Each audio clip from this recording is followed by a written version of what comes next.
Hello everyone, this is day 5 of Watches and Wonders. Time is ticking, so let's dive straight into the program.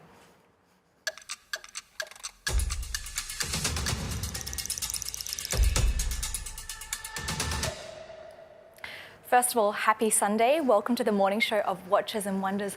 I'm Olivia Chang, and every morning I'll be taking you inside the world of watchmaking.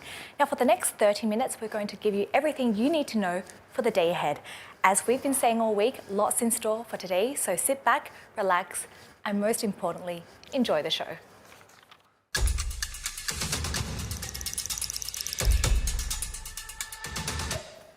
We kick off the day with a look at all the brand announcements and highlights from day 4. As Watches and Wonders 2022 hit a midway point Saturday, historic and independent watchmakers took to the stage to vaunt their creations. In the center of the vast convention space, retailers, fans, and journalists here and online joined CEOs as they took to the podium. It's absolutely great. For us, it's the experiential side of the brand is a very important part of what we do, so that we have events all around the world. We constantly live Roger Dubuis together with our clients, and so to be here again together with them, it's absolutely great. Also thrilled to be back at the trade fair after an extended hiatus, A. Lange and Söhne stressed the importance of their own legacy with regard to creativity.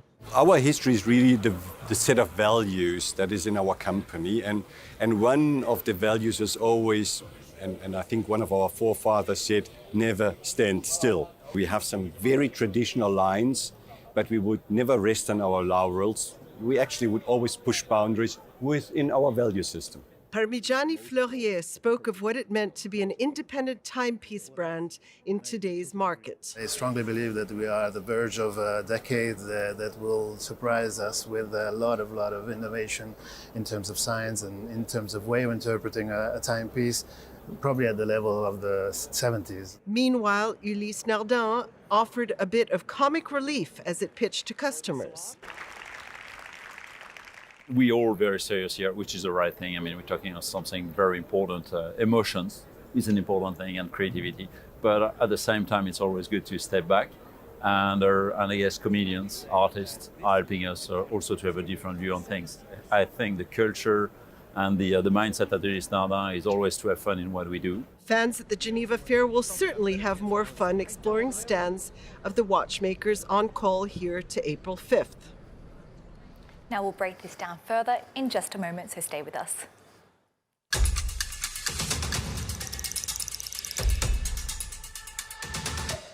I'm very delighted to welcome Suzanne Wong, who's the editor-in-chief at World Timepiece, to get her take.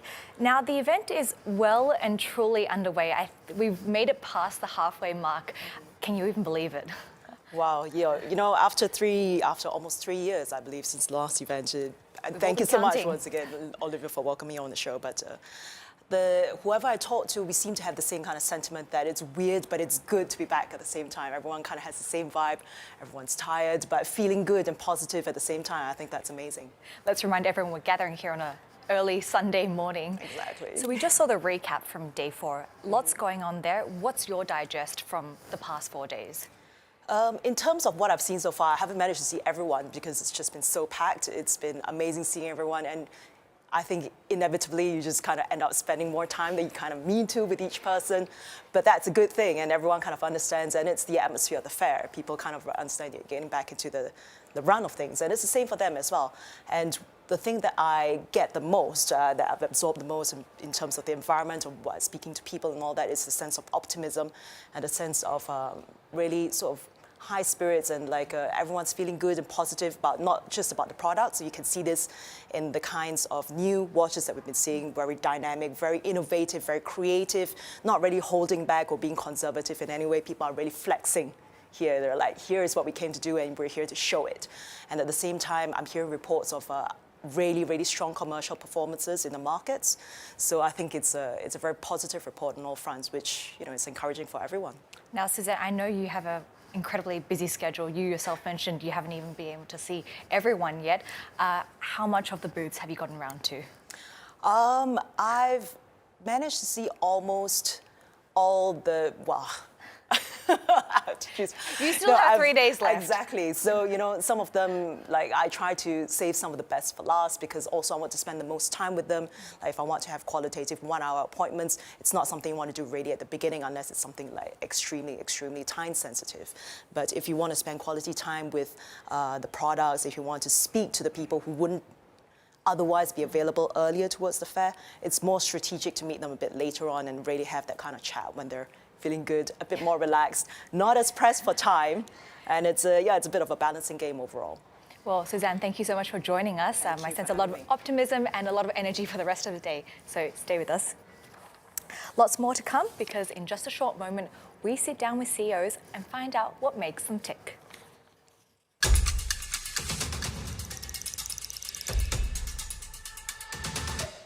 It's time now to take a view from the top, and for our very first guest, I'm joined by Edouard Mellon, CEO of Moser and Company. Welcome. Morning, thank you. So I trust that you have also had an incredibly busy week. Let's talk about your keynote. A lot of it was focused on being an independent brand. How has the place of independent brands evolved in the broader market, would you say? I think we've seen in the recent years an uprise of the independents. I think even considering the pandemic, I think a lot of people discovered us in many aspects. Is it because they spent time on social media? I think is it kind of a herd effect, people talking to each other and saying, hey, you should look at this, realizing that those brands add a lot of creativity, are just not there for a few years, but usually family businesses that have already quite a long history. I remember a few years back, people were asking, what's the security I get from you guys? I mean, is this brand still going to be there? What's going to happen with servicing? 20 years later, many of those independents have become big brands, and I think a lot of people are trying to discover that there's a lot of value in that, and that's why right now, I think most of the independent brands that we see here, the Carré des Horlogers, are facing increase and tremendous demand. I'd love to get your take also on the secondary market. How has this actually contributed to the growth and development of the company? I think it's linked. If we look right now, there's been kind of a cascade effect. You had like those big brands, we always talk about the Nautilus or the Royal Oak, that suddenly were fetching crazy prices. And then people started speculating on what was next. And people are looking for the special, the rare, the difficult to get. And you have obviously those amazing brands with a great legacy, and then suddenly they look at the other special things, and I think that's where they turn to independence, because we're very integrated. We don't produce many. I mean, altogether, if you look at independent brands that we're referring to as the indies, we probably make about 6,000 watches. Mm-hmm. We make about 2,000. We want to scale, but we're very integrated, so it takes time. So even if people buy more and we start producing more, maybe we'll get to 8,000 in 2-3 years from now, and that means it will remain rare. People look at secondary market as, what is the potential future value of those products? If it remains that rare, I think people understand that the value will continue to grow. We're not even in big markets like China, where we obviously know there's a huge potential for brands. So I think it's just the beginning. You touched on these crazy prices that we're seeing. Some pre-owned watches actually fetching, trading above retail price in the secondary market. What does this mean for retailers and for collectors themselves then? It's tough. I mean, it's for us definitely a new challenge, a different one, because obviously we want watches to go on the wrists.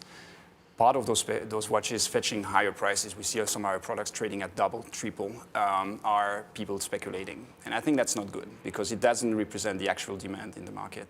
So it's our responsibility as brands, as retailers, to really make sure that we sell to people who actually will wear the watches. Otherwise, we're going to start seeing watches just, going from one hand to the other, and that's going to increase kind of the fake demand. People will overproduce, and eventually this whole market could crash. Now, Edouard, we have time for just one last question. I want to put you on the spot a little bit. How do you intend to surprise or go outside the box in terms of your timepieces? There's many ways. I think right now for us at Moser, it's a lot about materials.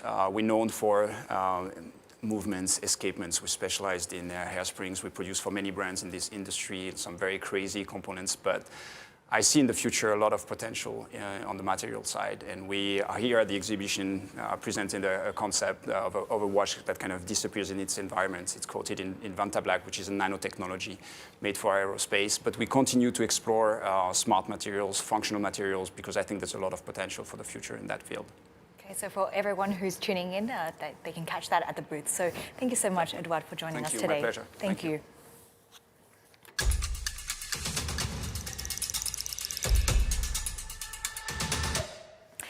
We're not wasting any time, diving into the next CEO interview guest of the day, and I'm joined by Ricardo Guadalupe, CEO of Hublot. 2022, it's shaping up to be a big year for Hublot, also with the FIFA World Cup. How is Hublot counting down to the tournament?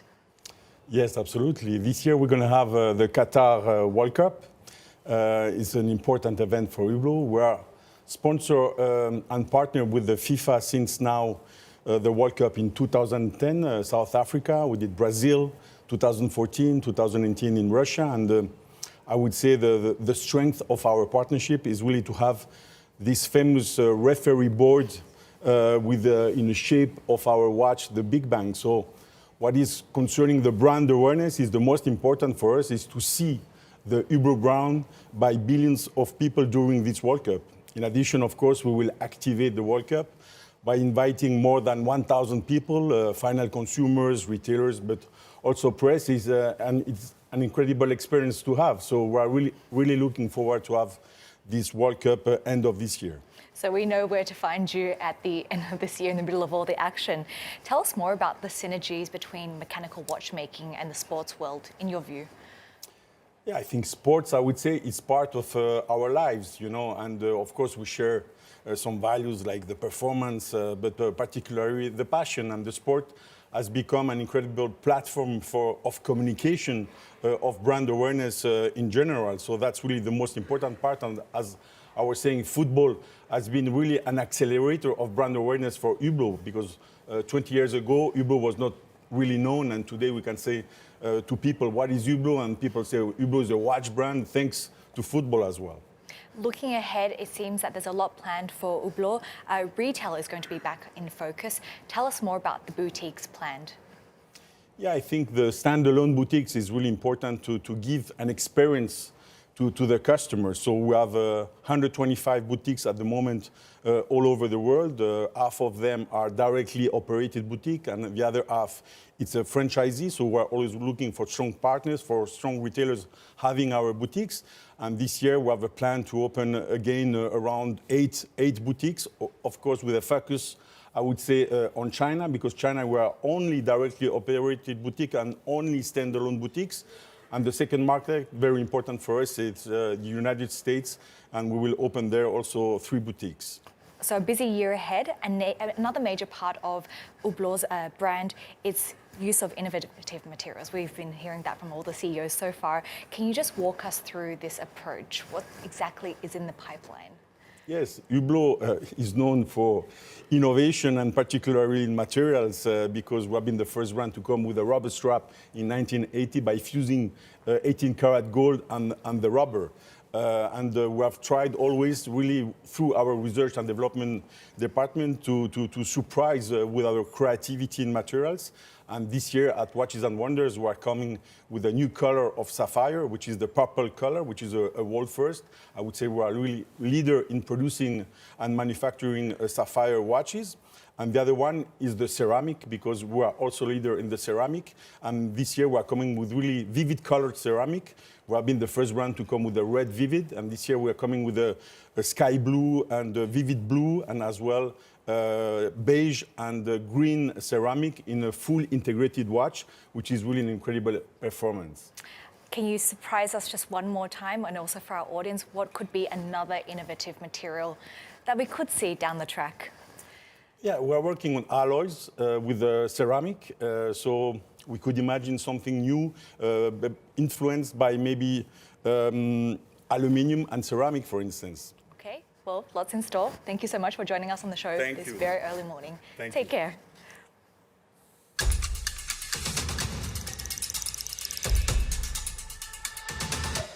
Our final CEO guest of the day is Jean-Marc Panerai, CEO of Panerai. Welcome. Good morning. Thank you so much for joining us this morning. Okay, this is a really big topic that we need to get into in 5 minutes. Why has Panerai decided to get into the world and branch to the world of NFTs and digital tokens?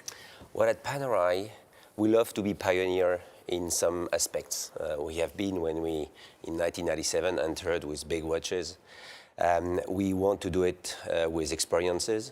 On NFT is part of our experience program. So you probably know, or at least the watch community remembers, that Panerai entered 3 years ago with a program of experience associated to limited editions. And the NFT program is planned to enrich the experience of our customers.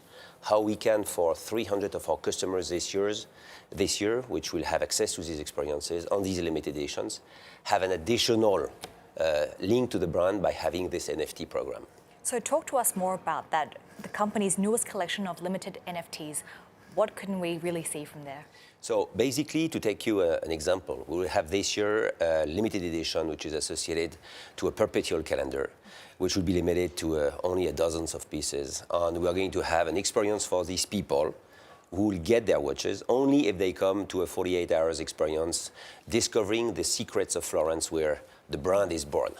And we will have a special NFT associated with this experience, which will allow the customers, before the experience, during the experience, or after the experience, to be associated to the brand and to this program of experience in Florence. So from the perspective of the buyer, what are the advantages there? The connection to the brand. Panerai is a brand which has a lot of fans on what we call the Panerai, for example. A community of 30,000 fans around the world who love to know the behind the scene for the brand. What are the secrets of developments, about the products, about the movements, about the materials we are doing. And the idea of this NFT is how we can have a personalized relationship with each of the 300 customers who will have this program for 2022. So in essence, it's a way for them to remain and stay connected. Yes, exactly. To be connected to our brand and to get all the information they want to get about the movements, how it has been done. We have our manufacturer in Neuchâtel, which is producing all these in-house movements. And the idea is to really approach them and to connect them as much as possible with this relevant information. Seems like a huge development milestone for the company, but can we expect digital assets and the general world of Web3 to be a big part of the strategy for the company going forward? So at Panerai, we want to make sure that the experience of the customer is enriched. So it's not a gimmick we do for 2022, it's something on which we are already engaged with our partner, Ariani. The idea, ultimately, once we have tested the 300, high-end customers, it's to extend it to all our assortment and to have what we call a digital passport, which is supposed to be active in 2023 for all our watches. So in summary, what we're seeing right now, it's just the beginning. It's just the beginning of the story of Panerai associated to the NFT. Okay, Mr. Panerai, thank you so much for joining us. Thank you. Have a good day. Thank you. Take care.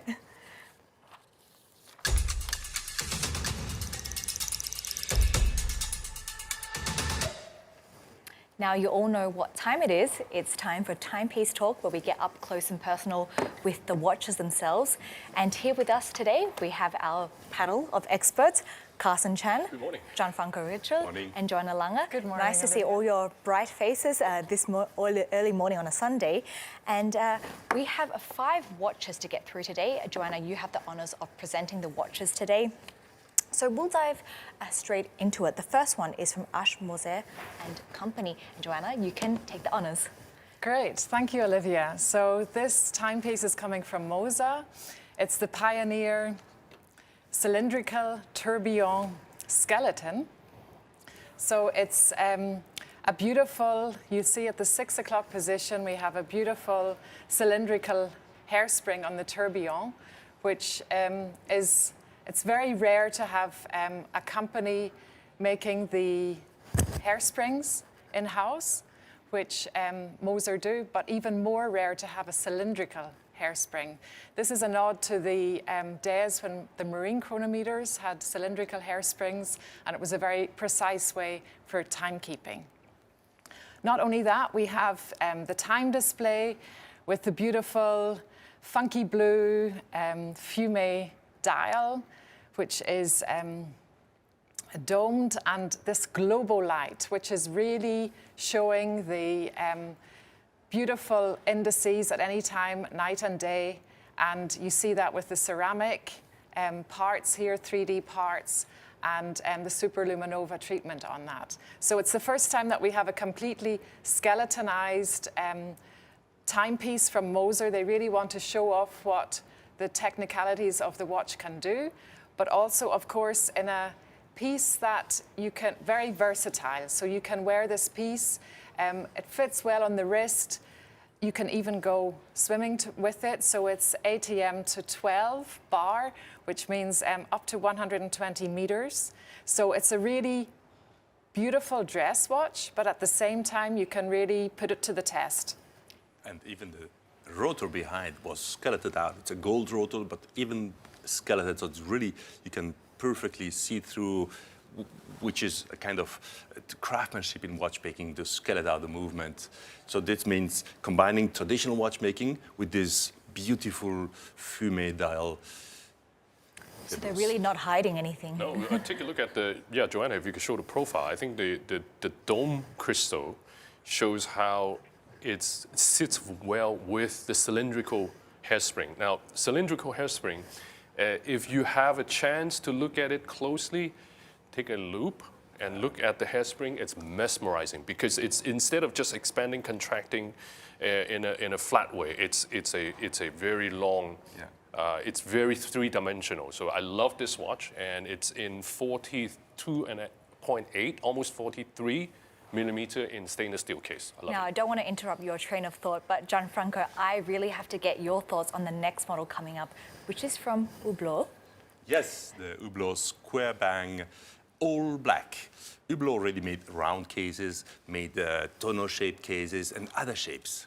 But now in a perfectly square ceramic, black ceramic case in 42 millimeter. It's fantastic, well balanced. And you can even see the movement from the front side, also in dark color. But you can find there is the chronograph, second hand. On the right side, you have the counter, the 60-minute counter, where inside you even have a date. And you can even see the rest of the ring of the date indication through all the movement, as it's a transparent, dark dial, which allows you to see the beauty, the mechanical movement. And on the left side, you have the small second. So that's really... I don't know if you can also show us and turn it around. Even on the back side, you see the black movement with the rotor.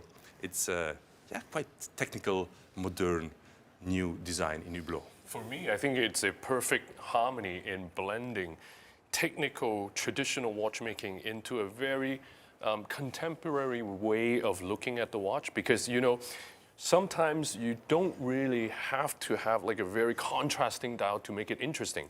This monotone dial is really a contemporary way to look at it. It's also, I think it's interesting for everybody to know, they have a quick release system on the rubber strap. So you could quickly change it. And we went to see it and we saw how they change it actually with other models, right? I will keep it with this one because it reminds me of the chocolate structure on the bracelet, and there is also the rubber on the crown. So it's a beautiful black on black style. I love it like this. Now, for the next one, I know that this one is going to make Gianfranco excited. Why don't you show us and walk us through this Panerai model? Questo orologio è bellissimo, è un Luminor Gold-Tech calendario perpetuo che d'altronde... Wait, excuse me? You have to go back to English. You don't get too excited. This Italian. He's been showing off French this week, English, and now he's jumping into We need to find a chance to show off our Cantonese. Sorry. It's a beautiful Gold-Tech Luminor from Panerai, having two complications. The second time zone, you can see on the left side, you have even AM and PM indication on the little counter. But the main complication is the perpetual calendar, which is even visible because you see the counter through the dark sapphire dial, and you see on the dial it's written calendario perpetuo in Italian. And even the weekday, it's lunedì, martedì, and not Monday, Thursday, whatever. So that's Italian spirit pure. Very, very. In fact, yes, I actually, we were at the presentation, I was asking, can I request for an English dial? And I let you find out by yourself. Listen, I think the watch is even more interesting. If you look at the back of it, I think there is some technical specificity that we could talk about. Yeah. This Joanna. is great. So we have the leap year indication, we have the months of the year, which we can see here, and even the actual year is printed on here, year. the full digit 2022. Yeah. And not only that, we even have the power reserve indication on the back, which is showing a 3-day power reserve. And Olivia, you know what is the most interesting on this watch here? Only 33 people can have it, limited to 33 persons. But I don't remember what happens with these people. Now, You remember? 33 lucky buyer owner own this watch, and the watch is included with an experience. Meaning, if you own this watch, Panerai will take you onto a trip. This is something that Panerai has been doing for several years now, and is changing how you experience luxury. I'll show you the secrets of Tuscany and Firenze, and I'm So surprised. 2-in-1. You Yes. get not only the watch, but the experience. Yes. Wonderful. So moving on to the next one, Carson. Yes. You have the honors of taking on Speak Marin. And I think we're moving from the Italian spirit to the British spirit. Yeah, so I'm speaking English, right? Obviously. We are looking at the Speak Marin Ripples. Now, when they talk about the model name Ripples, it's really talking about how the dial is laid out. You can see it on the screen. But also, I think the case is quite interesting. In stainless steel, integrated bracelet, this is the first time ever Speak Marin making a combination like this. You can see the dial, the case, all has this circle within a square. So you could see the circle and the square in it. I love the fact that the bezel is so thin. It's almost non-existent. So even though the watch is 40.3 millimeter, it looks quite substantial on the wrist. It's very comfortable. It sits very nicely. Absolutely. And the hands are interesting, right? Because it's not a modern hand like a stake or sword shape, but the shape of the hands is related to Big Bang. the Big Bang, the British style. You mentioned it, absolutely. And there is a second little signature which So this is the is related to the beautiful moment. detail, and it has a great importance for Speak Marin. At this sort of one and a half position, we have the small running seconds. Yeah. And when we see this, we know that it's an in-house movement from Speak Marin. So we see that on the... So perhaps we could turn around and see what the movement looks like. Now, it's a micro-rotor automatic movement. I know Gianfranco is very technical. Why some brand goes into micro-rotor and some goes into big rotor? Still the most difficult questions to me. And it's easy, simply. Instead of having a movement over the rotor over the movement, making the movement thicker, we can integrate a micro rotor in the movement. So more elegance, more discreet design, and thinner watch finally. Yet able to provide 52 hours of power reserve, and they have an annual production of 100 pieces. Only. Yes. That's exclusive. Now we're coming down to our last piece. And Joanna, why don't you just show us this piece to our audience first of all? Take a look. How am I supposed to read the time here? Where are the hands? Let me show. Can someone Let me answer share this? this with everybody. This is the tree loop. This brand perhaps is the youngest brand at the fair in 2022. It's only a few years old. Now, just because you're young doesn't mean that you cannot be creative. Absolutely. Be fun. Now, look at the watch. Olivia, you are absolutely correct. It does not tell time by a traditional sense by hands. You can see there are 3 rings on the movement, and the time telling is using the ring. Now, let me tell you the name of the model name of this watch. Une folle journée. Well, une folle journée. Good. You're better and better. Okay, I'm going to have to start giving you Chinese lessons. So let's see how you're doing. But thank you. Thank you for the encouragement. 40.5 millimeter in titanium. The watch, you can see there is a red triangle that, if you read that time on that straight line. Now, the watch case is in titanium, but also those 3 rings are also made out of titanium, and it looks like it's floating. Is it floating, Joanna? Can you show? It looks like it's suspended. It looks like it's floating, but actually there are pillars, 9 pillars in total that are holding these beautiful rings in position. And yeah, I don't know if you can see that little tiny triangle. So the time here, according to the watch, is 7:20 and 45 seconds. So you see the beautiful rotating seconds ring that you see on the most inner part of the dial. This maybe we can pick up, but yeah, this is, you really have to try this on your wrist. It's an absolutely beautiful timepiece. So you really have the movement, the rotating disc, and the sapphire globe over it, which is rounded. It's really a spectacular view of orbits and movements, like it happens in the universe, but on your wrist, right? Exactly. But look at the dome. So if we could turn it on the profile to show it sideways, look at the dome of the crystal. It's really, really mesmerizing. I like the watch. It's 48 hours power reserve and 50 meters water resistance. And once again, a micro rotor to wind it automatically. Yeah? Right. Now, unfortunately, that's all that we have time for today because we have to get down to the next segment. But thank you so much for joining us. We see you same place, same time tomorrow. And Yes. let's see what surprises we have in He's store going for to you. start speaking Chinese. Let's see. Thank you so much. Thank you. Now, stay with us because in just a moment, we'll give you a look behind the scenes at Watches and Wonders.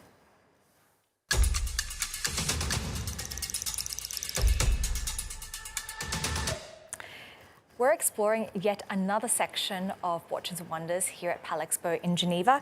And I'm now joined by Tanya Koenig, who's on site. Tanya, where are you taking us today?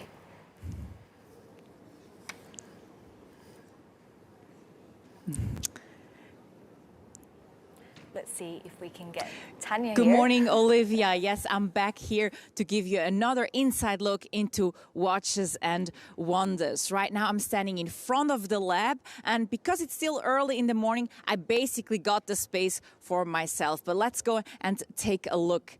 So the lab is the space where the brands are actually highlighting and showcasing their innovative ideas, their sustainability approaches, for instance, by collecting waste, such as here, fishing nets, and to create new straps. Now, collecting waste is also the concept that we can see here. In this case, it's steel. We can also recycle steel by using production waste, making new raw material out of it for watch cases. Then on the other hand, we also have PET bottles, the same concept as with the fishing nets for wristbands. Now, PET bottles can also be used for dials, as we can see here. In this case, collecting PET bottles and then creating watch dials. Now, sustainability is just one of the areas being shown here at the lab. Robotics is another one, for instance. We can see here robotics combined with craftsmanship to bring the best of both worlds together. These are just some of the innovative ideas being shown here at the lab. If you're interested in seeing more, then you should watch tomorrow's Late Show as we're highlighting a few more approaches. And I'll be back tomorrow with another part of Watches and Wonders, so stay tuned. And with that, back to you, Olivia. Thanks so much, Tanya, for giving us those insights and allowing viewers at home to get a sense of what is going on behind the scenes here. Stay with us because shortly we're going to bring you the panel discussion of the day.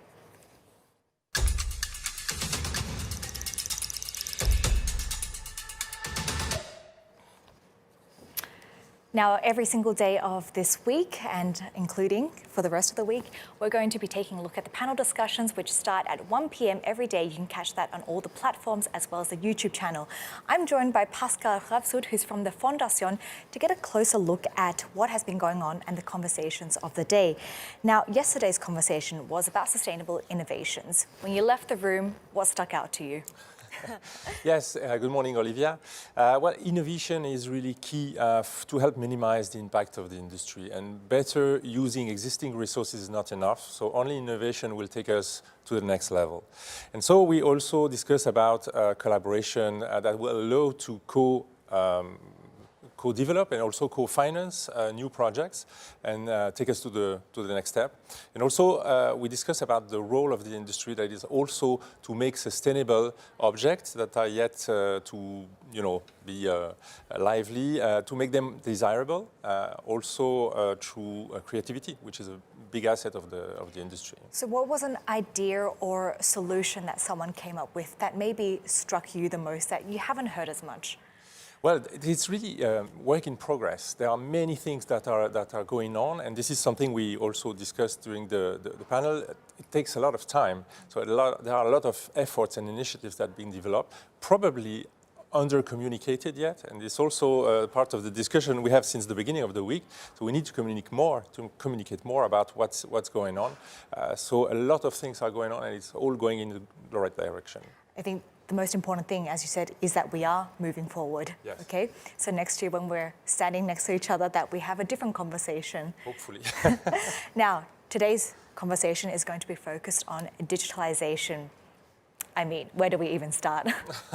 Well, it's actually started quite a while ago. 2 years ago, with the pandemic, we've boosted really digitalization. So really, is digital the better version of our business? That's what we're going to discuss today. 2 years into the pandemic, what is the real impact of digitalization on our planet, on e-commerce, on even customer experience? And also, metaverse, which is on everyone's lips right now, and NFTs, will they change the game? So Pascal, we'll see you here tomorrow to get a taste of tomorrow's conversation. Yes. So thank you so much for joining Pleasure. us. Well, that's your morning news wrap-up of day 5 of Watches and Wonders. Still a big keynote to come from Chapek and company. And of course, make sure to catch our late show. That's at 6:30 with Ariane Alcote, and she's going to be giving you all the highlights from the day.